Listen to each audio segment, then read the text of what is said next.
मी साईनाथ होळंबे, राहणार बेलंबा, एक सामान्य कुटुंबातील शेतकरी. पण जो शेतकऱ्यासाठी आपल्या DM साहेबांनी उपक्रम असे चांगले हे केलेले आहेत. 1 रुपयामध्ये पीक विमा झालं, तर पुन्हा आपले जसं मोदी साहेबांनी 2000 रुपये प्रत्येकी 3 महिन्याला शेतकऱ्याला मिळतात, तसेच DM साहेबांनी सुद्धा चालू केलेले आहेत.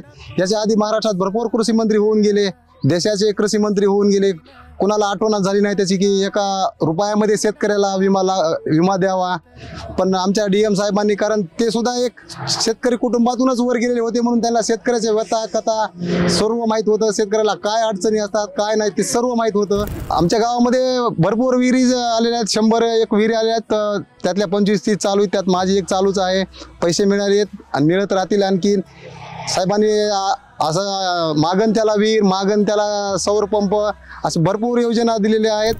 त्यांचं आणखीन आम्हाला त्यांच्या हातून देशाची, आमच्या मतदारसंघाची, आमच्या गावची, आमच्या सर्वसामान्य शेतकऱ्याची त्यांच्या हातून सेवा घडावं, त्यांना भरभरून मोठं पद मिळावं महाराष्ट्रात.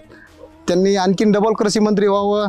आम्ही तर DM साहेबांनाच मतदान करणार आहोत, तुम्ही सुद्धा करा. आणि इथून मागलचं जे आपलं जे रेकॉर्ड आहे, माझं तर म्हणणं आहे, साहेब गेल्या वेळेस काहीतरी 32 का 34 हजार आले, यावेळेस 64,000 साहेब यावं. जेवढी लोकसभेला साहेबांनी लीड दिलेली आहे, परळी विधानसभा मतदारसंघातून तितकीच साहेबांना सुद्धा लीड मिळावी. हे एकट्याचं काम नाही, तर सर्व जनतेचं काम आहे. आणि सर्व जनतेचं सुद्धा साहेबच काम करत आहेत. आणि जनतेसाठी साहेब सुद्धा रात्रंदिवस फिरत आहेत. आणि साहेबावर अख्या परळी मतदारसंघाची नाही, संपूर्ण महाराष्ट्राची जिम्मेदारी आहे.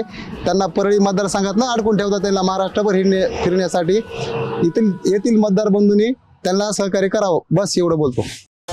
Rashtrawadi Congress, Bharatiya Janata party, Shiv Sena, RPI, PRP आणि मित्र पक्ष महायुतीचे अधिकृत उमेदवार धनंजय पंडितराव मुंडे यांनाच प्रचंड बहुमताने विजयी करा. यांचा अनुक्रमांक 1, चिन्ह घड्याळ घड्याळ घड्याळ.